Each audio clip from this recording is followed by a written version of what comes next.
ज्येष्ठ पूर्णिमा पवित्र देवस्नान पूर्णिमा। यही दिन चतुर्धा मूर्ति श्री जगन्नाथ बलभद्र देवी सुभद्रा देवस्नान नीति संपादित होता है। तेणु ज्येष्ठ पूर्णिमा को देवस्नान पूर्णिमा कहुए।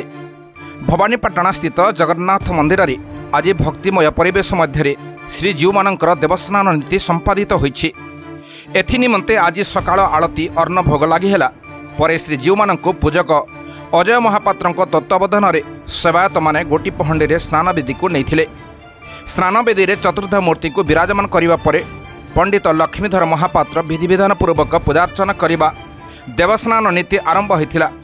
श्रीजीव मानक प्रथमे क्षीर दही घी महू और गंगाजल रे स्नान करिबा परे अभिमंत्रित सुवासित जल रे स्नान करा जायथिला। परम ब्रह्मक एही मानवीय लीला दर्शन करिबा पई मंदिर रे श्रद्धालु मानकर प्रबल भिड़ होइथिला। महाबाहुंक पवित्र देवस्नान नीति संपादन हेबा परे अपराह्न श्री जगन्नाथंक हाथी बेश करा जायथिला।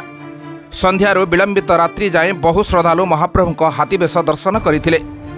अत्याधिक स्नान जोगु श्रीजीव माने अस्वस्थ होई पड़िबे और आज रात्रि 15 दिन अणसर घरे विजे करिबे।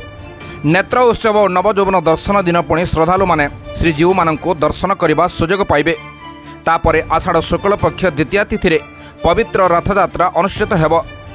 जगन्नाथ संस्कृति रे देवस्नान नीति होछि विश्व प्रसिद्ध रथयात्रार आद्य पर्व। स्टेट हेड शिव नायकंक रिपोर्ट, सलिड न्यूज।